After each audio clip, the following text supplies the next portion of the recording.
네, 현재 시 8시 25분 향해 갑니다. 지금 보고 계신 머니쇼 유튜브 그리고 SBS 비즈 앱에서 실시간으로 시청 가능하니까요. 많은 시청 부탁드립니다. 그리고 다양한 주식 정보 원하시는 분들은 카카오톡 채널에서 크존 검색하셔서 친구 추가하시면 많은 도움 되실 것 같습니다. 간밤 뉴욕 증시 쪽에서는 이제 생산자 물가지수 PPI 발표가 됐는데 이제 뭐 예상치를 밑돌았다는 점에서 인플레이션 압력이 둔화되고 있다는 소식. 시장에서는 일단 그동안 호재에 좀 목말라 있었잖아요. 네, 예. 환호하는 모습이었죠. 좀 전에 장현재 캐스터가 마지막 부분에서 네. 스위스팟이란 용어를 썼잖아요. 뉴욕 시황에서도 그 용어가 많이 보이네요. 뭐 정민앵커 잘 아시겠지만 스위스팟 맞았을 때 그 손맛 대단하잖아요. 네. 어제 PPI는 딱 뭐 시장 입맛에 맞춰서 나와줬죠. 거기다가 국채금리 떨어지죠. 네. 국채금리가 떨어지는 게 우리가 지난주 경험했던 것처럼 무슨 뭐 공포감을 조정하는 안전자산인가가 아니고 달러도 같이 떨어져 주니까 편안해 하고 뭐 24시간 내에 어쩌고 저쩌고 했지만 중동 잠잠하면서 네. 유가 그냥 급락하고 이래저래 거기다가 뭐 스타벅스 혹시나 싶었던 분들은 잡아놨다가 하루에 24%입니다. 치폴레 CEO 니콜 예, 영입했다는 예, 소식. 예. 이게 그렇게 또 호재로 인식이 되더라고요. 예. 그러니 지금 어쨌거나 지금 스위스팟에 한번 맞으면은 잘하면 막 한 250도 날아가겠네요. 아, 조금 추세적으로 그런 더 갈 수도 장이 있다. 돼버렸네요 지금. 네. 한 방에 24.5%가 뭡니까 스타벅스가. 와, 사실 그동안 실적이 좀 부진했다라는 이슈가 있었는데. 네, 그렇게 했는데 예. 약간 이중 바닥인가 싶어서 한번 혹시나 싶어서 샀던 분들은 대박 났습니다. 뭐 엔비디아도 이틀 연속 지금 올랐잖아요. 그러니까 막 예. 그렇죠. 지금 뭐 퍼센테이지 보면은 시장이 지금 굉장히 좀 뭐라 해야 될까 흥분도가 높죠. 오르든 내리든 간에 아니 지난주랑 비교해봤을 때 분위기가 너무 달라지는 게 너무 달라졌죠. 지난주에는 뭐 경기 침체 얘기 나오고 그러더니 이번 주에는 또 분위기가 확 달라지네요. 그래. 네. 그럼 바로 모셔보도록 하죠. 오늘 유한타증권 유동훈 본부장님 함께합니다. 어서 오세요. 안녕하십니까. 스위스팟에 이어 또 다른 또 요즘 유행하는 용어를 바로 소개해 주셨네요. 조울증. 지금 네. 시장이 네. 안 좋았다, 좋았다. 아무튼 어제 보고 있으니까 네. 사실 CPI를 저는 기대를 하고 있었거든요. 예. 네. 네, 근데 CPI 나오기도 전에 PPI 가지고 이렇게 또 그러게요. 네, 올리네요. 근데 내용을 보시면은 예상보다 그 전체 숫자는 낮게 나오긴 했는데 근원은 그렇지가 않았어요. 그래서 네. 결국은 지금 또 시장은 지난주만 하더라도 네. 안 좋은 것만 봤는데 네. 예, 이번 주는 또 좋은 좋은 것만 것만 보네요. 보는 모습. 네. 예, 그래서 결국 이런 모습이 그렇게 뭐 건강한 것인가 하는 부분에 대해서는 좀 의구심이 있지만 저희는 어쨌든 그래도 결국은 펀더멘탈적인 부분을 들여다보면서 얘기를 하다 보니까 너무 하락이 과했고 좀 과장된 부분들이 너무 많았기 때문에 이번에 지금 나오고 있는 이런 숫자들이 좀 정상화되는 과정에 있다라고 생각이 듭니다. 여기 지금 발표된 내용을 보시면 생산자 물가지수가 0.1% 상승을 했고요. 네. 전달 대비해서 예상치가 0.2%였으니까 그것보다 낮았던 숫자죠. 근데 이제 근원이 예상보다 조금 높게 나왔어요. 그렇지만 어쨌든 간에 기본적으로 우리가 인플레이션에 대해서 예측을 할 때 이 생산자 물가 지수가 그 이제 코스트 푸시 인플레이션이라고 해서 비용 증가에 대한 인플레이션을 자극하죠. 그리고 지난주까지만 하더라도 우리가 걱정하고 있었던 부분은 이제 수요 증가에 따른 인플레이션, 즉 실업률이라든지 고용 지표를 보면서 얘기를 했던 부분이고 여러 가지 부분이 어쨌든 지금 현재는 인플레이션은 잡혔다로 가는 것 같습니다. 그래서 이제 금리 인하에 대해서는 이제 기정사실화 시키는 게 맞고요. 네. 그럼 이제 9월 달에 얼마나 내리느냐에 대한 의구심이고요. 0.25%일까 0.5%일까 하는 부분인데 월가는 좀 빨리 세게 내려줬으면 좋겠다라는 식의 얘기이고요. 네. 제레미 스가 교수님처럼 대부분의 사람들은 그렇게 얘기를 하고 있고요. 또 하나의 메시지를 전달하는 건 뭐냐면 너무 비정상적으로 높게 만들어놨으니까 그 부분을 빨리 해소시키자라는 거고 그렇다고 해서 이게 경기 침체로 넘어가는 이기 때문에 빠르게 내리는 건 아니다. 뭐 이런 식으로 얘기를 하는 것 같습니다. 그래서 어쨌든 앞으로 한 달 동안에 있을 이 여러 번의 CPI 숫자, 물가 상승률 숫자, PPI 숫자, 그리고 또 PC 인플레이션 숫자, 네. 이번 달 말에 있을 숫자, 그리고 이제 9월 18일 날 FOMC에서 금리를 얼마나 내리느냐까지 네네. 전체적으로 이런 흐름들이 어쨌든 유동성이 여태까지는 축소되는 걸 걱정했죠. 예. 엔달러 캐리 네네. 청산에 따른 예. 유동성 축소를 걱정했다면 이제는 앞으로 금리를 내려주면서 유동성을 푸는 부분에 대해서 더 초점이 맞춰지고 있습니다. 그러니까 이제 지수는 상승을 하겠죠. 그래서 얼마나 상승할 건가 하는 부분은 얼마나 또 CPI가 제대로 나오는지 앞으로 몇 번의 숫자를 보는 걸 확인하시고 또 미 연준이 그럼 금리를 얼마나 내려주는지 0.5에서 0.25 뭐 사이에서 어느 정도 내려줄 거니까 이제 그걸 보면서 판단을 하시면 될 것 같습니다. 네. 지금 달러엔 말씀 주셨으니까 좀 여쭤볼게요. 사실 지난주에 그 달러엔 트레이드 청산 공포가 굉장히 컸단 말이죠. 네. 그리고 지금 많은 전문가들이 달러엔 환율이 현재 한 146엔 수준인데 뭐 130엔 이 정도까지도 내려갈 수 있다 얘기가 나오다 보니까 네. 여전히 그 공포는 있거든요. 그 네. 물량 청산에 대한 공포요. 예, 얼마 전에 보니까 어떤 분이 이제 엔캐리 청산 관련된 데이터를 가지고 이제 분석을 했던 게 있는데 급격하게 엔캐리 부분에 있어서 2022년 이후에 만들어졌던 그 규모가 한 주 만에 다 털었던 정도까지, 네네. 즉 약 75% 정도가 해소됐다. 뭐 이런 이제가 있었어요. 근데 이제 어제 보니까 이제는 또 이런 현상이 지금 일어나고 있죠. 140엔대까지 갔었죠. 예. 그리고 다시 지금 올라와서 이제 146엔, 147엔 가니까 이제 또 다시 엔캐리를 더 실어야 된다. 반대로 가야 된다. 이런 또 얘기가 나와요. 그만큼 왔다 갔다 합니다. 그래서 이제 저희가 이제 이걸 보고 있으면서 판단하는 거는 어쨌든 이 1990년도도 그렇고 1995년도도 그렇고 보시면은 엔달러 환율이 140 위로 올라섰었죠. 예, 그리고 지금 이제 2022년 이후에 완전히 140 위로 올라선 그런 모습입니다. 예, 이제 앞으로의 미래가 많은 분들이 걱정하시는 거는 이 140 밑으로 떨어질 거냐 네. 아니냐 하는 부분인데 저희는 이제 새로운 어떤 환경이다라고 생각을 하고 있고요. 인플레이션이 조금 예상보다 높게 나오는 게 일본이었거든요. 최근에. 그러다 보니까 금리를 올려야 된다라는 의견이 많이 나왔었던 거고 네. 여기에 따라서 금리를 0%이던 것을 올리기 시작했죠. 다음 차트 한번 보시면은 거의 마이너스 0.1이던 것을 0% 올리고 0.1까지 올리고 요번에 이제 0.25까지 올렸으니까 연달아 이렇게 계속 올리는 모습이었잖아요. 예, 그렇기 때문에 이제 처음으로 변한 모습이죠. 그러니까 2008년 이후에 계속 떨어뜨리기만 했었고 이제 최근에 이제 올리기 시작했으니까. 이제 중요한 거는 얼마까지 올리냐도 중요하죠. 네. 예, 그래서 지금 0.25%까지 올렸는데 과거에 보시면은 2007, 8년도에도 0.5%까지밖에 못 올렸고요. 또 2006년도에도 0.5% 수준이었습니다. 예, 그래서 저희는 이번 사이클에서 일본의 중앙은행이 아무리 많이 올려봐야 0.5% 정도라고 생각하는데 네. 정말 많이 올려서 저기 보시면 95년 초에 1%였죠. 예, 여기까지도 올릴 수 있다. 뭐 그거는 조금의 어떤 확률을 둘 수는 있습니다. 네. 그렇지만 그렇다 하더라도 1%의 금리를 반영을 한다면 사실 미국이 아무리 금리를 많이 내린다 하더라도 지금 아까 계속 얘기해드렸지만 빠르게 1.5% 정도를 내리는 거는 가능하지만 네. 추가로 더 내릴 것 같아 보지는 않는다는 거죠. 예. 즉 4%보다 밑으로 떨어뜨릴 것 같아 보지는 않아요. 그러면 일본의 중앙은행의 금리가 1% 아무리 높아봐야 그리고 미국의 미국의 그 미연준 금리가 아무리 낮아봐야 4%면 여전히 3%의 갭이 있단 말이죠. 예, 그래서 환율이라는 것이 그렇게 계속해서 절상을 할 수가 있느냐 하는 부분이겠고요. 또 이런 것을 봐야 되겠죠. 아무래도 일본도 그렇고 미국도 그렇고 항상 걱정을 해야 되는 부분은 재정 적자가 얼마나 생기느냐 하는 겁니다. 네. 그렇죠? 지금 이제 미국도 금리를 내려줄 거라고 얘기하는 것은 그만큼 이자 비용이 줄어들게끔 하겠죠. 예, 그렇지만 일본이 더 심각하죠, 사실. 예, 보시면 이게 이제 정부 부채 비율인데 1998년만 하더라도 113%였고 1990년도만 하더라도 뭐 거의 60%밖에 안 되던 게 지금 270% 가까이 된단 말이죠. 266%입니다. 그러면 1%만 금리를 올리더라도 예, 엄청나게 큰 이자 비용이 더 늘어나는 거잖아요. 예, 그래서 이런 부분을 감안을 했었을 때 제가 생각할 때는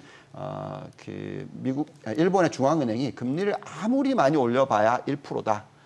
거의 한 0.5%까지 올리고 나면 거의 끝났다라고 보시면 될 것 같습니다. 그래서 저희는 이 엔캐리 관련돼서 어떤 리스크는 정말 많이 해소가 됐다라고 생각하고요. 저희가 그 숫자로서 계산을 좀 해봤었는데 네. 아무리 높게 계산해도 1조 달러 정도의 영향을 미친다라고 말씀을 드렸거든요. 1조 달러라고 계산하면 S&P 500 기준으로서 5% 정도다. 지난주에도 그 말씀을 드렸던 것 같습니다. 그래서 이미 S&P 500 지수가 고점 대비해서 10% 폭락했다가 지금 이제 절반을 되돌리고 있는 상황이 나오고 있죠. 참 주가가 놀라운 게 3주 빠지고 4주째 빠졌다가 4주째 돌리고 지금 네. 5주째거든요. 그러니까 3주, 4주 빠진 거를 2주 만에 절반 돌렸어요. 이런 모습이 나온다라는 것은 제가 볼 때는 어떤 뭐 경기 침체에 대한 두려움, 앞으로 어떤 큰 위기에 대한 걱정이라기보다는 네. 일시적으로 이 유동성의 감소에 대한 걱정에 따라서 엔캐리 청산이 일어나면서 거기에 따른 어떤 급락이 나왔었고 이제 그게 일단락되고 나니까 다시 반등이 빠르게 일어나고 있는 게 아닌가라는 생각이 듭니다. 네. 지금 이제 세부적으로 한번 따져 보니까 아까 자막은 또 처리됐습니다만 이 PPI 내에서도 상품 부문하고 서비스 부문이 또 엇갈려요, 그죠? 상품은 전월비 0.6%나 상품 쪽은 PPI가 올랐는데 서비스가 마이너스 0.2 그렇게 했는데 이런 얘기도 있네요. 유통 서비스 쪽에서 많이 이렇게 떨어뜨렸다. 전월비 마이너스 1.3%. 아마 그 얘기 같아요. 저 무슨 뭐 항공료 막 내리고 이런다더니 그런 얘기들이 했어. 근데 본부장님 궁금한 거 네. PPI하고 CPI하고 상관관계 어느 정도입니까? 오늘 밤에 나오는 CPI하고. 뭐 오늘 또 어쨌든 떨어질 겁니다. 그러니까 예상 맞게, 그러니까 지금 현재의 그 CPI 숫자 예상치가 지금 어떻게 되고 있냐면 한 3% 정도? 예, 보시면 요걸 이제 띄워주시면은 이제 예, 근원 숫자를 보시면은 예. 그 3.3에서 7월 숫자 전망이 3.2입니다. 살짝 떨어지는 거고요. 예. 제가 볼 때는 저것보단 더 떨어질 수도 있어요. 그래서 또 시장이 환호할 것 같고요. 그 근원 말고 그냥 CPI만 놓고 보더라도 지금 3.0에서 2.9로 떨어질 거다 지금 예측이 되고 있거든요. 네. 0.1% 정도 떨어질 거다고 예측이 되고 있는데 그것보다 더 떨어질 수도 있습니다. 더 중요한 거는 지금 저기에 회사로 나오고 있는 게 올해 9월, 또 12월, 내년 뭐 3월, 6월 이런 숫자거든요. 대충 보시면 이제 근원이 더 중요한데 저희 입장에서는 지금 2024년 말까지 숫자가 계속 떨어지는 추세가 나올 수 있고요. 2025년도에는 또 살짝 올랐다가 또 다시 떨어지는 모습이 나올 수가 있습니다. 그래서 어쨌든 간에 평균치는 이제 물가는 2%에서 2.5% 사이 정도로 중장기적으로 간다라고 보시면 될 것 같아요. 네. 그렇다면 인플레이션이 2에서 2.5% 정도다. 높게 잡읍시다. 2.5%로 칩시다. 네, 네. 그러면은 그것을 이제 실질 성장률과 더했었을 때 실질 성장률이 2%만 잡더라 하더라도 금리가 4.5%여야 되잖아요. 그죠? 그래서 제가 볼 때는 이제 미 연준의 기준금리가 어떻게 될 건지를 잘 생각해 보면은 아무리 많이 떨어뜨려도 만약에 경기 침체가 온다면 다른 얘기지만 저희가 계산한 것은 경기 침체가 안 올 거라고 지금 생각하고 있으니까 그렇다면은 금리를 4%까지 떨어뜨리면 정말 많이 떨어뜨린 거다 정도로 보고 있습니다. 그래서 인플레이션 2.5면은 거기에 1.5%밖에 더한 게 아니잖아요. 네네. 그래서 인플레이션 낮춰주는 효과가 나와야 되니까. 그래서 어쨌든 지금 현재의 시점에서는 빠르게 금리를 내릴 수 있을 가능성. 그게 뭐 0.5% 한번 자르고 그 다음에 0.25, 0.25 가든지 아니면 0.25 자르고 0.5 자르고 0.25 가든지 어쨌든 연말까지 지금 시장이 예측하고 있는 것은 1% 금리 인하입니다. 네. 예, 빠르게 먼저 하고 그리고 나서 시작 이런 얘기예요. 네. 예, 그래서 아마 그렇게 된다 그러면은 제가 볼 때는 시장이 상당히 좋을 겁니다. 예, 그러니까 98년에도 그런 모습이 나왔었거든요. 예. 금리를 세 차례 연속으로 내리고 나서 실질적으로 경기 침체가 안 오니까 네. 시장은 엄청나게 환호를 했고 유동성도 풀렸고 그러면서 이제 급등을 하는 시장이 나오기 시작했거든요. 그래서 어쨌든 그렇게까지 갈지는 모르겠으나 어쨌든 금리를 내려주는 것을 약간 명분을 지금 쌓고 있는 거거든요. 그래서 0.25든 0.5든 시장은 그것을 좋게 받아들일 거다라고 저희는 생각을 하고 있습니다. 저는 이제 또 경기 침체 이슈도 좀 여쭤보고 싶은 게 지난주 뭐 엔캐리 트레이드 청산 공포도 있었습니다만 고용 지표 특히 실업률이 좀 높게 나오면서 뭐 쌈의 법칙 얘기까지 나오면서 그 법칙 개발한 분은 또 아니라고 했습니다만 믿어줘야 되는데. 예. 근데 이게 또 이번 주에 소매 판매 지표도 나오잖아요. 그러니까 네. 이게 또 다시 두드러질까 봐 좀 걱정이 되는데 네. 어때요 지금? 경기 침체 부분에 있어서 우선 뭐 제일 먼저 숫자를 하나 보여드리면서 이제 얘기를 좀 할게요. 이제 많은 분들이 이제 경기 침체가 온다고 걱정하시는 분들은 이제 어떤 생각을 하고 있냐면 네. 소비가 줄어들 거고 예. 또 신용 경색도 일어날 수 있다라는 걱정을 하고 있고 여러 가지 이슈로서 이제 걱정들을 하고 있는데요. 우선은 경기 침체는 신용 경색 없이는 잘 오지 않습니다. 거의 안 온다고 보시면 돼요. 네. 그러니까 신용 경색이라고 하는 것은 그만큼 이제 대출이 안 된다라는 얘기죠. 걱정을 해서 미래가 걱정이 되니까 대출을 해주는 심사위원들이 나 대출 못 해줄 것 같아. 좀 더 강한 그런 어떤 심사를 한다라는 말이죠. 네. 과거에 보시면 이렇게 빨간색으로 이제 화살표 올라가는 추세가 나왔었을 때가 다 경기 침체가 왔어요. 그래서 빠르게 이 심사 기준이 강화됐었을 때 보통 경기 침체가 왔었죠. 그리고 얼마 전에도 이제 코로나19가 터지고 나서 이후에도 보시면은 엄청나게 밑으로 갔던 것이 빠르게 올라갔었어요. 그리고 이 신용 경색이 왜 나왔었냐면 그때가 기억하시겠지 모르겠지만 작년 초에 SVB 은행 뭐 파산 나오고 예. 막 그러면서 이제 많은 분들이 굉장히 걱정을 많이 했었죠. 근데 이렇게 올라갔지만 과거만큼 올라가지 않았고 그리고 지금 내려오기 시작했거든요. 그래서 결국은 신용 경색이 어떤 위기까지 가지는 않았었어요. 그만큼 미 연준이 잘했다는 얘기입니다. 많은 분들이 미 연준이 잘 못한다라고 생각하시는데 금리를 너무 늦게 올린 것 빼고는 그 네. 이후부터는 굉장히 잘하고 있다 저는 생각하거든요. 그래서 지금 보시면 여기 심사 기준이 굉장히 많이 완화되고 있죠. 빠르게 내려오고 보라색 화살표를 보시면은 이렇게 내려오는 구간에 경기 침체가 온 적이 없죠. 그래서 지금은 빠르게 내려오고 있고 그래서 그만큼 이제 대출이라든지 여러 가지 부분들에 있어서 경기 침체를 일으킬 만한 그 리스크는 상당히 많이 줄었다고 생각합니다. 그다음에 이제 이 장단금리 차를 놓고 좀 얘기를 하자면 네. 그러니까 많은 분들이 이제 이 걱정을 합니다. 이게 또 헷갈리는 게 뭐냐면 이게 두 개가 따로 놀아요. 무슨 얘기냐? 10년 마이너스 2년 하고요. 10년 마이너스 3개월 하고요. 지금 보시면은 3개월짜리는 더 많이 마이너스에 있고, 네. 10년 마이너스 2년짜리는 거의 정상화됐어요. 네. 그러니까 이렇게 벌어지니까 또 어느 걸 봐야 되는지 모르는 거죠. 헷갈리는 네, 거죠. 네. 근데 저희 같이 은행을 분석하는 사람은 네. 제가 재작년에도 그랬고 작년에도 그랬고 2년짜리 보지 마시고 3개월짜리를 보라고 말씀을 드렸습니다. 네. 그러니까 그 이유는 그만큼 이 신용경색과 연결이 되는 부분입니다. 그리고 미 연준의 금리는 3개월이 훨씬 더 영향을 많이 받거든요. 그래서 미 연준이 얼마나 금리를 내리느냐가 중요한데 네. 만약 금리를 굉장히 빠르게 내려준다 그러면은 저 10년 마이너스 3개월의 마이너스 현상이 빨리 축소가 되겠죠. 근데 이제 지금 제가 말씀드리는 거는 지금 저게 지금 현재 1.35 마이너스예요. 그러면 금리를 장기 금리가 안 떨어진다고 칩시다. 왜냐하면 지금 4%가 어느 정도 적절한 금리라고 치면 안 떨어진다고 치면 단기 금리가 훅 빠져서 1.5% 떨어뜨리면 정상화되는 거잖아요. 네. 그리고 얼마 안 지나면 경기 침체가 오는 게 보통입니다. 그래서 앞으로 금리를 1.5% 이상 떨어뜨리면 저는 오히려 안 좋게 봐요. 근데 지금 저희가 계속 얘기하고 있는 게 1.25%나 1% 정도만 떨어뜨리고 멈춘다는 얘기잖아요. 그러면 장내금리차 역전 현상이 해소가 안 됩니다. 왜냐하면 앞으로의 경제 성장률에 대해서 기대치가 여전히 남아있고 경기 침체에 대한 리스크는 점점 줄어들고 여기에다가 유동성까지 풀었어요. 그러면 시장이 어떻게 해석하냐면 이건 좋은 뉴스다. 이렇게 해석을 하게 됩니다. 그래서 저희는 이 장단금리 차만 놓고 경기 침체가 빠르게 온다라는 것보다는 언제 이 10년 마이너스 3개월의 장단금리 차 역전 현상이 해소가 되고 그리고 나서 어느 정도 시점에서 경기 침체가 올지를 계산하는 게 중요하다. 그게 저희가 생각할 때는 내년 연말까지는 그 해소가 안 될 거고요.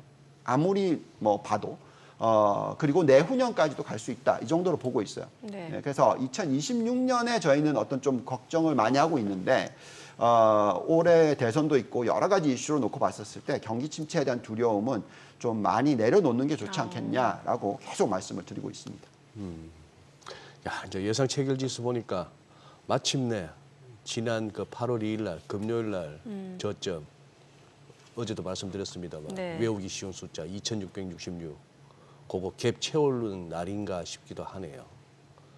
야간 선물에 비해서는 조금 약한데 그래도 뭐 오늘은 채우지 않을까 싶은데 다른 데는 본부장님, 네. 미국도 그렇고 일본도 그렇고 그러니 뭐 7월 크게 봐서는 7월 11일 날 그때 6월 CPI 나온 이후부터 이렇게 전반적으로 지수가 흘러내린 거는 전 세계적인 공통 현상이다가 우리가 깜짝 놀랐던 건 8월 5일이었고 지난주 월요일 날 그리고 우리 본부장님은 그때 이후 바쁘셨고 네. 이거 던지시면 안 됩니다. 이거는 저가면서 기회로 삼으셔야 그렇게 뭐 저기 웅변하고 다니셨고 네. 그 보니 다 회복해 버렸어요. 우리만 아직 그 8월 2일 레벨을 아직 회복을 못했는데 오늘 한다고 기대하고 있고. 네. 근데 이 상황이 딱 되고 나니까 네. 제 비유가 이렇게 그림이 그려지십니까? 저 선선한 뭐 밤에 네. 그 놀이동산에서 아기가 막 신나게 놀고 있어요. 네. 한쪽 손에 아이스크림 들고 네. 신나게 놀고 있는데 갑자기 막 왱왱왱 거리고 사이렌이 울리고 뭐 정전되고 뭐 이렇게 회전목마가 멈춰서고 이러더니 하는 사이에 잠시 소동이 있었는데 그러고 나서 보니까 다시 정상화 됐는데 불도 켜지고 네. 놀이기구도 돌아가는데 내 손에 아이스크림이 없네. 뭔 일이 벌어진 거죠 지금 일주일 사이에. 그 지금 이 상황이 딱 되고 나니 뭐 지난주에 뭐가 지나갔냐 싶은 생각이 드는 거예요. 시장에. 그 아이손의 아이스크림이 왜 없어진 거예요? 없어졌잖아요. 뭐 하다 보니 떨어뜨렸나? 떨어뜨렸다고요? 떨어뜨렸나? 아니면 누가 훔쳐갔나? 애만 없어진 거예요. 애만 벙찐 거예요 지금. 뭔 일이 벌어졌지 하는 생각. 우리가 애가 되면 안 되죠. 네. 그래요. 그러니까 정말 그 이제 지난주에 정말 많은 분들이 그 댓글을 다시고 예. 뭐 일부는 테러 하시는 분들도 있고 뭐 엄청나게 많았지만 어쨌든 굉장히 테러. 예, 거의 댓글 테러. 불안해서 예. 너무너무 불안해서 뭐 네, 저희가 이제 이 경력이라는 게 네. 중요하죠. 네, 31년 동안 이런 걸 뭐 수백 번은 더 맞지 않겠습니까? 그죠? 예, 수십 번은 넘겠죠, 적어도. 그래서 이때가 정말 진짜 위기냐 아니냐는 좀 느낌이 오죠. 많은 분들이 엔캐리를 가지고 얘기를 많이 하셨어요. 네네. 근데 엔캐리를 가지고 많이 얘기하시는 분들도 단기적일 거라고 생각했어요. 그렇지만 좀 더 심하게 들어올 것 같다라는 생각을 하셨고 예. 그렇기 때문에 엄청나게 오랜 기간 동안에 헤지펀드 매니저를 하셨거나 굉장히 제가 뭐 친한 분들 여러분들 얘기를 들어보면 여전히 엔캐리에 대해서 관심을 많이 가지셨어요. 네. 그러니까 그 이외에 다른 거에 대해서는 그렇게 관심이 없으셨어요. 그러니까 경기 침체가 올 거라는 이슈라든지 샤미 법칙이라든지 이런 부분에 있어서는 왜냐하면 저희가 경제를 분석하는 사람들의 입장에서 네. 아니면 시장을 분석하는 입장에서 아니 올 이유가 정말 잘 안 보인단 말이죠. 그러니까 뭔가 뭐 어디서 갑자기 뭐 엄청난 뭔가 터지지 않는 이상 네. 그런 상황의 어떤 하락률이었으면 결국은 그 주체성이 있다라고 할 수 있는 이 엔캐리 청산에 대해서만 막 파셨다고요. 그게 얼마나 해소되느냐에 따라서 내가 다시 재매수를 하느냐의 강도가 굉장히 빨라지셨단 말이죠. 그게 지금 현재 나오고 있는 거 아닌가라는 생각이 들고요. 그래서 이제 저희가 해야 되는 거는 어쨌든 이제 금리를 얼마나 내려줄 거냐. 그리고 또 금리를 얼마나 내려줬을 때 경기 침체가 정말로 한동안 계속적으로 안 올 거냐. 그리고 또 이제 이번에 여태까지 이 AI 관련해서 AI 거품론을 또 같이 많이 쏟아 부었죠. 네. 예. 근데 저희가 숫자를 보는 사람들 입장에서는 도대체 AI 거품론이 왜 나오지? 이랬었거든요. 저는. 네네. 솔직히 말씀드리면. 네, 네. 아니 뭐 성장률이 뭐 100%이던 게 80%로 줄었다고 뭐 아니면 뭐 80%이던 게 50%로 줄었다고 이게 아니거든요. 이거는 거품론이 끝났다 이게 말이 잘 안 된단 말이죠. 예, 그래서 저희는 이 AI 효과가 이제 겨우 뭐 인트로덕션 스테이지에서 이제 성장기에 들어가는 구간에 들어와 있는데 이게 벌써 끝났다. 라는 거는 저희가 예상하는 것보다는 뭐 몇 년을 더 땡겨서 지금 생각하는 거다는 네네. 말이죠. 그래서 저희는 이 부분에 있어서 경기 침체에 대한 리스크에 대해서는 크게 걱정을 하지 않는데 네. 결국 시장은 거기에 대한 것을 여러 가지 얘기를 만들어내면서 이런 변동성을 가지고 왔죠. 그래서 앞으로 이제 잘 해석해야 됩니다. 도대체 얼마나 빠졌고 왜 빠졌고 그게 적절한 가치가 맞고 예, 그러다 보니까 지금 굉장히 빠르게 반등이 일어나는 게 엔비디아 같은 종목들이고 AI 관련된 종목들이 굉장히 반등이 빠르게 일어나고 있습니다. 그래서 물론 그 반등이 다 오른 건 아니에요. 그러니까 종목별로 또 다른 얘기들이 있습니다. 네. 특히 인텔 같은 경우에 주가가 많이 반등을 했지만 앞으로 계속 가려면은 어떤 펀더멘탈적인 요소들이 있어야 됩니다. 그래서 그런 부분도 봐야 되겠죠. 어떤 장기적으로 놓고 봤었을 때 아직까지는 AI 스토리가 끝난 게 아니고 그리고 예. 경기 침체가 빠르게 오는 게 아니고 그렇다면 우리는 계속 이제 실적을 보면서 또 유동성이 얼마나 풀릴 건지를 보면서 판단하는 게 중요하지 않을까 하는 생각이 듭니다. 알겠습니다. 자, 지금 시각 8시 50분 향해 갑니다. 오늘 양시장 예상 체결지수부터 확인해 보겠습니다. 먼저 코스피입니다. 오늘 코스피가 1.3% 상승 예상되고요. 지금 예상 체결지수 2,657포인트고 코스닥도 오늘 773포인트, 1% 넘게 상승할 걸로 보입니다. 양시장 오늘 또 간밤 뉴욕 증시 3대지수 모두 많이 올랐기 때문에 그 영향이 좀 예상이 되면서 국내 증시도 상승 출발 예상되고요. 시가총액 상위 종목 예상 체결가 보겠습니다. 삼성전자 오늘 2% 강세가 예상됩니다. 지금 호가에서는 78,000원, 간밤 뉴욕 증시에서 엔비디아 주가도 4%, 6% 이 거래 연속 반등을 보여줬고 오늘 국내 증시 쪽에서도 반도체 섹터 행보 좀 눈여겨보시면 좋을 것 같습니다. SK 하이닉스도 오늘 3% 강세가 예상되고요. 예상 체결가는 187,900원으로 집계가 됩니다. LG 에너지 솔루션 0.9% 상승 예상됩니다. 지금 호가는 332,500원. 삼성 바이오로직스도 0.5% 상승 예상됩니다. 예상 체결가 944,000원이고요. 현대차 오늘 1.8% 강세가 예상됩니다. 호가는 247,500원. 그리고 기아가 오늘 1.6% 강세가 예상됩니다. 호가는 104,500원. 삼성전자 우선주도 상승 출발 예상되고요. 셀트리온도 1%대 상승이 예상됩니다. 호가 195,000원. KB금융 1.3% 상승 예상됩니다. 지금 호가 85,700원, 신한지주는 내림세가 예상되죠. 코스닥 시가총액 상위 종목 예상 체결가도 보도록 하겠습니다. 에코프로비엠 오늘 2.6% 상승 예상됩니다. 지금 호가는 185,000원, 그리고 알테오젠 1.5% 상승 예상됩니다. 예상 체결가 297,000원, 에코프로도 2% 상승 예상됩니다. 호가 92,000원, HLB 0.9% 오름세가 예상되고요. 예상 체결가 85,500원, 삼천당제약도 상승 출발 예상됩니다.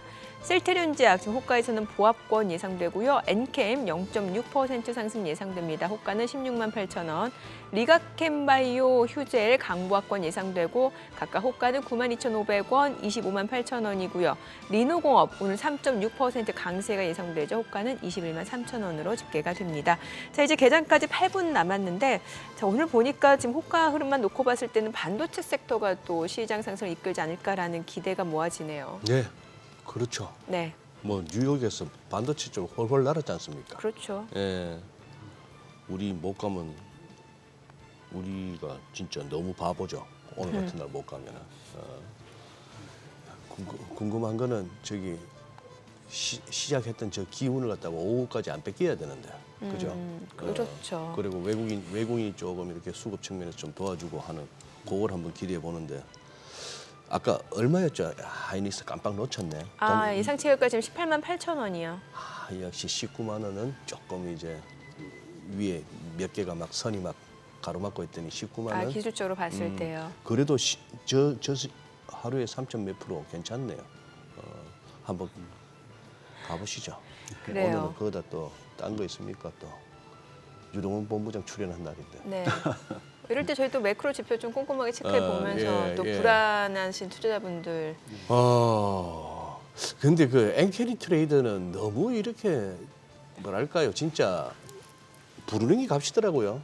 사람들마다 얼마 예. 뭐 그 규모를 추정하기도 만만찮아 보이고. 뭐 1조에서 14조면 이거는 그러니까. 예. 그리고 어떻게 보면은 그 우에다 총재하고 아까 보여주신 표를 보니까 느낌이 오네요. 왜 그 당시 일본의 BOJ 통화정책회의 이후에 그 기자들이 0.5가 상한선이냐고 물었던 이유가 그동안에 계속 막혔던 레벨이라서. 네. 근데 거기에 대해서 0.5가 상한 아니다 했던 우에다 총재고 그러다가 한번 한바탕 소동을 겪고 그렇죠. 부총재 우치다 부총재는 또 이제 금리 안 올릴 거예요 했는데 이게 서로 이렇게 합을 맞춘 건지 각자의 성향대로 얘기했는 건지는 또 지난 월요일 날 우리 또 송재경 대표하고 얘기하다 보니까 그 우치다 부총재의 평소 성향이 그렇게 얘기했으니까 우리가 또 너무 막 생각할 건 없는데 그래도 또 소설을 한번 써보자면은 네. 금리 좀 올리고 이제 정상화 하려고 했는데 배를 열었는데 의사가 다시 덮은 거 아닌가 싶어서 이거 뭐 더 하지 말고 그냥 이렇게 맛있는 거 사 먹고 이렇게 여행이나 좀 다니시다가 그냥 조용히 가시라. 사실 지금 일본 경제 나쁘지 않아요. 예, 그래서 이제 하나만 더 하고 싶었던 욕심이 뭐였냐면 너무 환율이 절하가 되니까 네. 그러니까 사실 160엔대를 본 적이 거의 없잖아요. 예. 그게 너무 빠르게 또 올라가 버리니까 예. 이제 그거를 잡는 현상이 나타났던 거고요.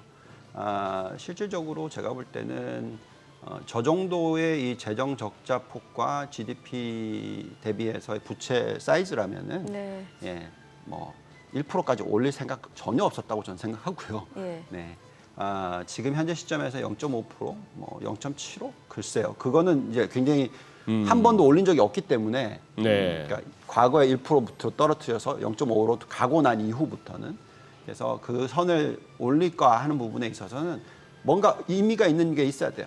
환율이 많이 절하가 되거나 또다시 160엔 위로 올라가거나 아니면 뭐 전체적으로 일본 자체에 대한 어떤 리스크 부분에 있어서 어떤 위기 뭐 네. 근데 많은 분들이 갖다 붙이는 게 뭐였냐면 무슨 일본 대지진?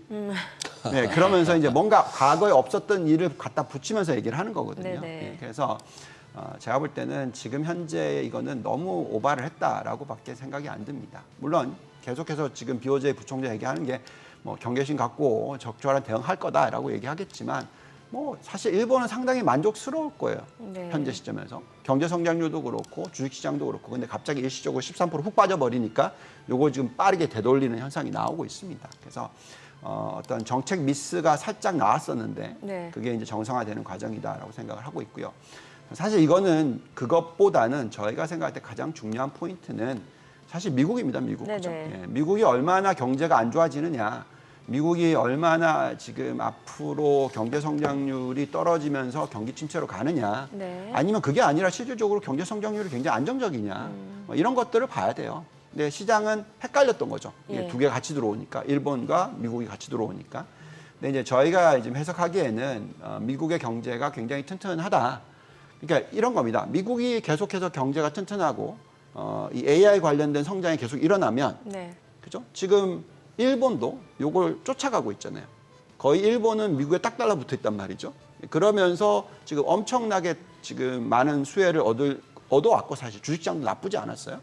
마찬가지로 우리나라도 지금 중국을 좀 점점 멀리하고 미국 쪽으로 가고 있잖아요. 그러면서 미국에 투자를 많이 하고 있고 반도체나 모든 부분들이 지금 미국 회사와 연결성이 굉장히 더 높아지고 있죠. 네네. 예, 뭐 특히 삼성전자, SK하이닉스는 다 보고 있는 게 뭡니까? 엔비디아에 얼마나 HBM 이거잖아요, 그죠? 예, 그래서 제가 볼 때는 미국 경제가 건실하면 제가 볼 때는 우리나라 주식시장도 쫓아간다. 네. 물론 미국 경제가 흔들하면 우리는 여쪽에서 기침하면 우리는 감기 걸리는 거고 그렇죠. 그런 현상이 자꾸 나타나는 겁니다. 그래서 네. 지금 우리가 해야 되는 거는 정말 미국이 경기 침체로 가는 거냐 아니냐 이게 제일 중요하겠죠. 네. 근데 저희는 아무리 분석을 해도 그래요. 그냥 12개월만 놓고 얘기합시다.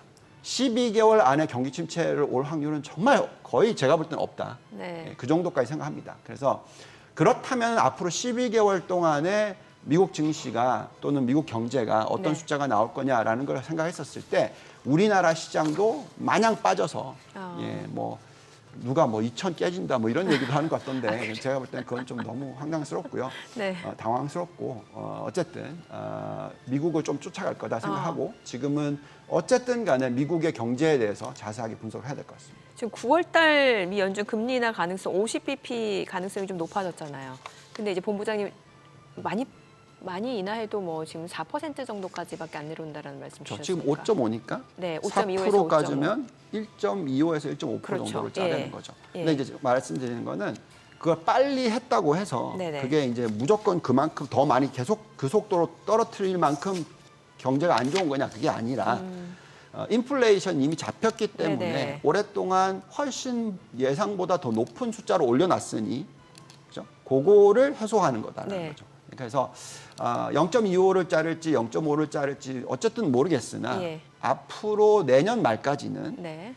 앞으로 약 1년하고 뭐 3개월 정도에 걸리는 시간 동안에 1년 반이 안 되는 기간 동안에 1.25%는 자른다. 그 정도로 4%. 보고 있는 거고요. 먼저 하는 게 더 좋죠, 사실. 왜냐하면 그만큼 이제 우리가 항상 선행 지표로 가야 되는 거니까 네네. 선행을 해야 되는 거니까 네. 미 연준은 먼저 해야 되죠.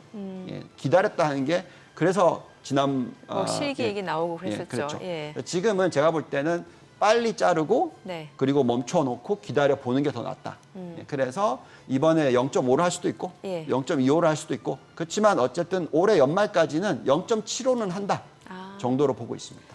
알겠습니다. 간밤 뉴욕 증시 3대 지수 많이 올랐고 오늘 국내 증시도 반도체 섹터가 시장 상승을 이끌 것 같습니다. 흐름 확인해 보도록 하겠습니다. 개장합니다.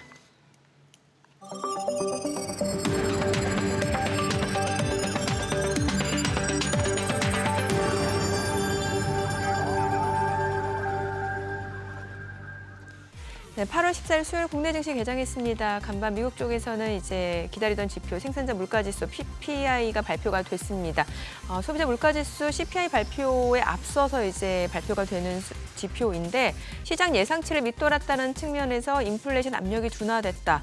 시장은 환호하는 모습을 보여줬습니다. 그동안 어느 정도 좀 가격 조정을 보여줬던 매그니피센트 7을 중심으로 시장 상승이 보여졌습니다. 엔비디아 이틀 연속 주가 많이 올랐고 주요 기술주들도 동반 강세를 보여줬습니다. 오늘 국내 증시도 반도체가 좀 강세가 예상이 되는데 출발 지수 확인해 보겠습니다.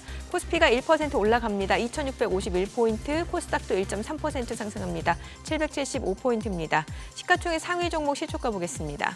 삼성전자 1% 이상 상승하면서 77,200원 선에서 흐름 이어지고 있습니다. 그리고 SK하이닉스도 지금 3% 넘게 올라갑니다. 187,400원.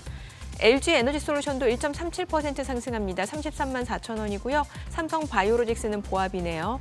현대차가 1.2% 올라갑니다. 24만 6,500원. 그리고 기아도 0.78% 상승합니다. 10만 3,600원. 삼성전자, 오선주 1.48% 상승하면서 6만 1,700원. 셀트리온도 1% 가까이 올라갑니다. 19만 3,500원. KB금융도 올라갑니다. 8만 5천 원이고요. 신한지주 0.3% 상승 5만 5,700원에 거래되고 있습니다. 코스닥 시가총액 상위 종목 시초가도 보도록 하겠습니다. 에코프로비엠 오늘 지금 나흘 연속 상승 보여줍니다. 18만 3,400원이고 알테오젠도 0.5% 올라가죠. 에코프로 2.5% 상승하면서 92,500원이고요. HLB도 1.3% 상승합니다. 8만 6천 원. 그리고 삼천당제약도 1% 이상 올라가네요. 15만 3,500원이고 셀트리온 제약 0.5% 올라갑니다. 엔캠 2% 강세입니다. 17만 600원이고 리가캠바이오 소폭 상승이죠. 92,700원. 역시나 반도체, 리농업 강세 보여줍니다. 4.6% 상승하면서 21만 5천 원이고 휴젤 0.3% 상승 25만 8,500원. 오늘 코스닥 쪽에서도 반도체 섹터 흐름이 굉장히 좋습니다. 시장에서 오늘 특징을 보여주고 있는 섹터 종목들 좀 체크를 해보도록 하겠습니다. 오늘 보게 되면 역시나 반도체 쪽이죠. 뭐 HBM 그리고 온디바이스 AI 시스템 반도체, CXL 반도체 쪽 흐름 굉장히 좋습니다. 지금 보시다시피 한미반도체 4.8% 상승하면서 11만 8,700원, HPSP도 3.7% 올라가고 DIT도 각각 4%, 3% 이상 올라가고요. MK전자도 1.7% 상승 보여줍니다. PSK홀딩스도 3.9% 상승 중이고 오픈엣지 테크놀로지, 이수페타시스, 이오테크닉스 모두 지금 강세 흐름이고요. 뭐 STI, 미코 모두 2% 이상 올라갑니다. 오늘은 반도체 쪽 섹터 계속해서 또 오후장까지도 이런 상승폭을 유지하거나 또 확대해 나갈 수 있을지 추이 좀 보시면 좋을 것 같고요. 이 가운데 전선 관련주들도 다시 움직입니다. KBI 메탈 5% 이상 강세입니다.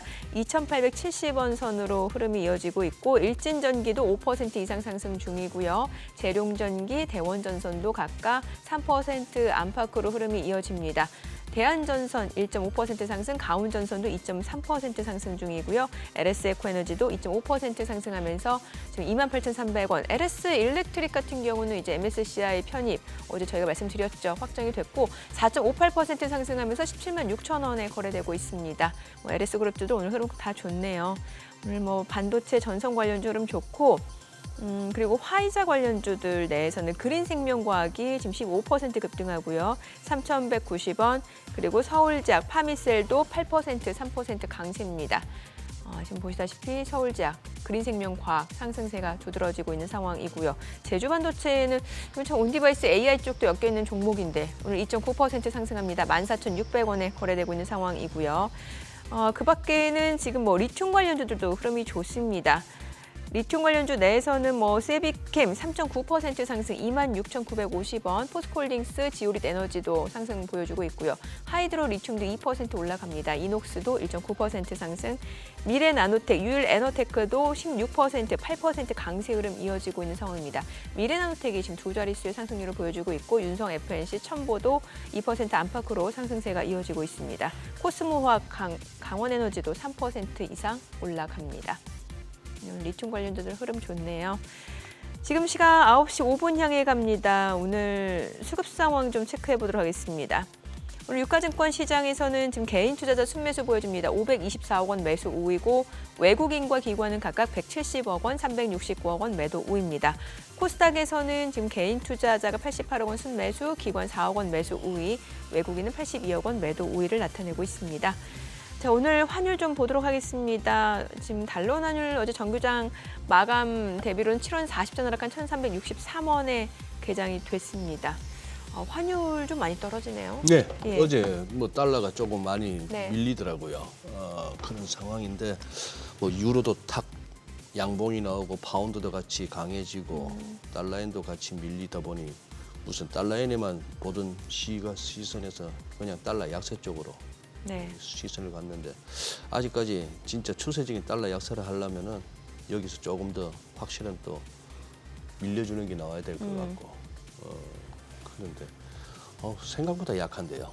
아, 상승폭이. 네, 생각보다 약하고 생각보다 외국인이 안 도와주네. 예. 참 이게 강해도 좀 불안한 게 네. 이게 너무 갭상승해서 출발하면 또 오히려 또 이때를 기회로 좀 빠져나오겠다 생각하시는 분들도 꽤 있으시니까 네. 이게 뭐가 더 좋은 건지는 모르겠어요. 일단 뭐 지난주 월요일 날 폭락 이후에 이렇게 차근차근 이렇게 이제 회복을 하고 있으니까 네. 나쁘진 않습니다만 그래도 그걸 갖다가 그야말로 유본 부장님 같은 그런 어떤 전략으로 폭락은 저가 매수 기회로 하셨던 분은 이번 장 너무 또 짜릿한 또 손맛을 느끼셨겠지만 네.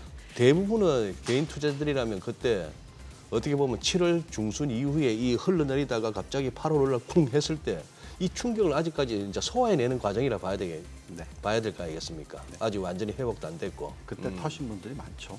터신 분들이 많다. 네. 그때 이렇게 빠져나오신 분들 그죠? 이 공포심 때문에. 때문에. 예. 예, 그렇게 하면 안 되는데, 예, 근데 뭐 한국 시장이야 뭐 그렇게 얼마든지 많이 왔다 갔다를 하지만 네. 미국 시장을 그렇게 대응하시면 안 되는데 이제 미국 투자를 하신 지 얼마 안 되시다 보니까 네.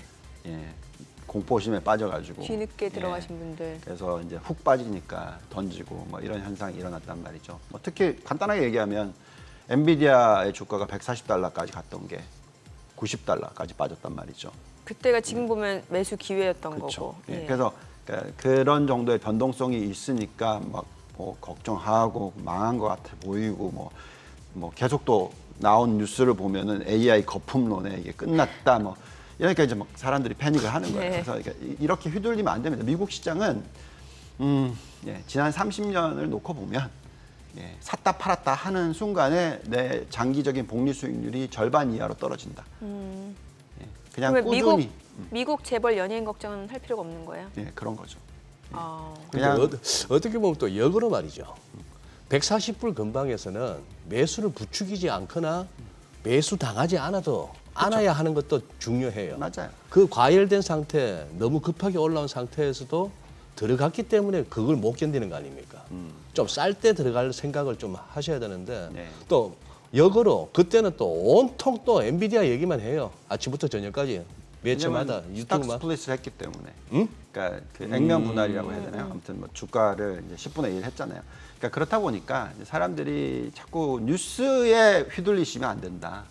미리 이제 좀 예측을 하시는 게 중요하다라는 거고요. 지금 우리가 꼭 예측해야 되는 부분은 이겁니다. 미국이 경기 침체에 앞으로 1년 안에 빠질 거냐 안 빠질 거냐. 네네. 예, 안 빠진다고 생각하시면 지금 사셔야 되는 거고요. 예, 빠진다고 생각하시면 지금 잘 나가시는 거고요. 그렇죠. 요거를 결정을 해야 되는데 저희는 계속 얘기하지만 뭐 AI 거품이 아니라고 생각하고 앞으로 경제 성장률이 정말 높게 계속 유지가 될 거라고 생각합니다. 숫자 보면서 얘기 좀 해볼게요. 예, 네네. 네. 지금 아틀란타 연준이 예측하고 있는 3분기 GDP 성장률이 다시 살짝 올라가서 2.9%입니다. 이게 실질 성장률이에요. 그렇죠? 이거는 전 분기 대비해서의 성장률을 연산한 겁니다. 네. 근데 이제 이거를 전년 동기 대비해서 숫자로 보시면 이제 이렇게 나옵니다. 보시면 2023년 2분기가 2.38%, 전년 동기 대비해서 계속 크게 올라가서 3%까지 올라갔어요. 정말 많이 올라갔죠. 그리고 이제 아까 2.9%를 넣고 계산하면, 왜냐하면 작년 3분기 대비해서 숫자잖아요. 네. 작년 3분기가 자그마치 2.93%나 증가했는데도 또 2.64% 증가한다. 이거 굉장히 높은 숫자입니다. 그러니까 이게 1년이 지나서도 성장률이 이렇게 유지가 된다라는 것은. 근데 우리가 무슨 걱정을 하고 있죠, 지금? 임금 상승률이 떨어지고 고용이 안 좋아지고 실업률이 높아지고 그러면서 고용 관련된 GDP 성장률이 안 좋아질 거다. 이거 지금 걱정하고 있잖아요. 계산 한번 해볼까요? 지금 임금 상승률이 얼마가 나오고 있냐면 3.6%가 나오고 있어요. 예, 전년 동기 대비해서의 숫자로는 4.1%가 나오고 있습니다. 요건 명목 숫자죠. 네. 여기서 인플레이션 2%를 뺍시다. 뭐 아니면 2.5%를 뺍시다. 그러면은 이 고용만 가지고 나오는 GDP 성장률은 얼마죠? 1%에서 1.5% 정도밖에 안 된다는 거죠. 근데 왜 이렇게 2.6%가 나오냐 이거죠. 왜 이렇게 높게 나오냐 이거죠. 이게 AI라는 거예요. 이게 생산성이 높아지는 겁니다. 그래서 저희는 자꾸 그걸 봐야 된다는 거고요. 그렇기 때문에 저희는 GDP 성장률이 쉽게 많이 꺾일 것 같아 보이지 않는다. 고용 시장이 쿨링 다운, 그러니까 좀 식는다 하더라도 네. 미국의 GDP 성장률 2% 이상일 거다. 높게 나오면 2.5% 이상일 거다. 계속해서. 이렇게 나오면은 저희가 생각할 때는 금리가 쉽게 많이 빠지지 않고요. 장기 금리가. 또한 그렇기 때문에 미국 경제가 이렇게 된다면 결국 실적이 괜찮게 계속 나올 수 있다라는 부분을 말씀을 드릴 수가 있을 것 같습니다. 그래서 그런 부분들을 좀 보시면서 판단을 했었으면 좋겠다 말씀을 드리겠습니다. 지금 예. 빅스 안 그래도 화면에 나왔는데 네네. 저거 다시 튈 일 없다고 보는 게 맞나요? 네, 저는 추이로 그렇다고 봤을 때? 생각합니다. 예. 예? 예, 왜냐하면 그 아까 빅스를 좀 예, 올려주시면 예. 과거에 저렇게까지 올라간 적이 2번이 있죠. 예, 언제입니까? 2020년 코로나 그리고 2008년 금융위기. 그러면 뭔가 터져야 돼요. 이번에 진짜 역대급이었네. 네. 예. 말도 안 되는 정도였어요. 저건 뭐 왜? 이러면서 진짜 왜? 월요일 날 엄청나게 모든 사람 다 패닉할 수밖에 없었던 게 그러니까 일본 증시가 1980년대 후반 이후에 처음으로 13% 폭락을 했어요. 예. 예. 그러니까 몇십 년 만에 오는 이벤트였단 말이죠. 그래요. 그래서 이렇게 된 거죠. 예. 근데 중요한 건 뭐냐면 제가 이 동그라미를 왜 그려놨냐면 저렇게 예, 올라갔다가 다시 빅스가 20대로 떨어지는 걸리는 시간이 과거에는 저렇게 크게 올라가고 나면 이렇게 떨어졌다 다시 올라갔다가 이렇게 하잖아요. 예. 왜냐하면 그게 금융 위기나 뭐 엄청난 어떤 코로나19가 터지면서 엄청난 경기 침체가 왔기 때문에 그런 거거든요. 보시면은 그 이후에 보시면 왔다 갔다 계속 하잖아요. 왔다 갔다 계속 하잖아요. 근데 그렇지 않고 그냥 일직선으로 올라갔다가 일직선으로 떨어질 경우에는 증시가 올라요. 굉장히 빠르게. 3개월에서 6개월 안에 빠르게 오릅니다. 네. 저기 보시면은 빠르게 떨어지고 나서 30 밑으로 떨어지고 20대까지 떨어지는 구간에는 보통 보시면은 15%에서 많이는 87%까지 올랐어요. 물론 87%, 39% 올랐던 이때는 어떤 금융 위기와 어떤 위기 이후의 현상이고요. 그게 아니었던 때는 대부분 보시면은 작게는 15%고 높게는 35% 올랐단 말이죠. 그러면 이번에 지금 어제까지 더하면 한 6% 올랐어요. 네. 제가 볼 때는 추가로 10% 더 간다는 얘기죠. 짧은 기간에. 만약에 경기 침체가 없다면. 예, 그게 중요합니다. 경기 침체가 온다 그럼 걱정할 텐데. 그래서 제가 네. 뭘 했냐면 미국에서는 올 일은 없을 것 같다. 그래서 저희가 뭘 들여다봤냐면 중국, 일본 막 뜯어보니까 네네. 제가 중국에 대해서 굉장히 걱정 많이 하고 있잖아요. 예. 근데 중국이 걱정할 정도는 아니에요. 예, 단기적으로는. 예. 예, 그래서 경기 침체가 빠르게 오지 않는다라는 것을 감안하시면서 투자를 했으면 좋겠다라고 말씀을 드리겠고요. 네. 경기 침체가 안 온다라는 가정이 들어가게 되면 우리가 계속 봐야 되는 거는 도대체 어디서 그 성장이 오느냐. 계속 말씀을 드립니다만 IT 섹터다. AI 섹터다. 네. 그래서 우리나라도 괜찮다. 네네. 예, 아직까지는 AI 하드웨어 관련된 성장이 여전히 많이 남아있다. 여기에 관련되어 있는 기업이 삼성전자, SK 하이닉스이기 때문에 우리는 코스피의 고점을 본 것도 아니다. 네. 예, S&P 500의 고점을 보지 않았으면 당연히 마찬가지다. 이렇게 말씀을 주실 수 같습니다. 왜 근데 뱅크 오브 아메리카는 S&P 500이 좀 2달 동안 저조할 수 있다 이런 전망 왜 내놓은 거예요? 2달 동안 저조할 수 있다는 건 변동성이 확 치고 올라갔잖아요. 그러면서 주가가 확 빠졌습니다. 보통 이제 빠진 게 급격하게 빠지면 네. 그 급격하게 빠진 거에 2배 걸리면 제일 많이 걸리는 거예요. 아, 그러니까 4주 동안 빠졌고 네. 3주 정도에 높게 빠졌고 네, 그러면 네. 이제 2달 동안 변동성 더 있을 거다. 네. 저도 그렇게 걱정을 했었거든요. 네. 근데 그렇지 않아요. 지금 더 빨리 돌아오고 있어요. 네네. 그래서 그런 부분을 봐야 되겠고 제가 그 부분에 있어서 좀 이 얘기만 하자면 예. 여기 보시면 이제 금리를 9월부터 내린다고 칩시다. 그리고 나서 경기 침체가 되면 요 오렌지색 선이 될 텐데 그게 아니라 빨간색 선이 될 가능성이 높다. 무슨 얘기냐면 9월부터 내년 9월까지 약 S&P 500이 평균적으로 18% 오른다. 왜? 네. 경기 침체가 안 온다면. 요게 평균이다라는 말씀을 드리겠고 또 중요한 부분은 결국 우리가 지금 이 AI 사이클을 보면서 얘기를 꼭 하셔야 돼요. 이게 인터넷 사이클하고 AI 사이클이 비슷하다고 저는 생각하거든요. 네. 인터넷 사이클이 일어났었을 때도 보시면 이렇게 11%, 10% 조정이 있었던 때가 연속으로 있어요. 이번에 10.5% 빠졌었거든요. 선물 기준으로. 그리고 그냥 보면 10%가 안 되게 빠졌어요. 그리고 굉장히 빠르게 올라가죠. 35%, 34% 이렇게 올라갑니다. 그래서 이렇게 될 가능성이 굉장히 높다라고 저희는 생각하고 있고 이 부분에 있어서 저희가 엔비디아가 이걸 리드를 한다. 그래서 엔비디아를 보려면 네. 과거에 시스코 시스템즈가 어떻게 움직였는지를 봐야 된다. 그래서 네. 시스코 시스템즈의 차트를 좀 보면서 말씀을 드리자면 이런 모습이었습니다. 보시면 급등을 하고 급락, 급등을 하고 급락, 급등을 하고 급락을 3번을 해요.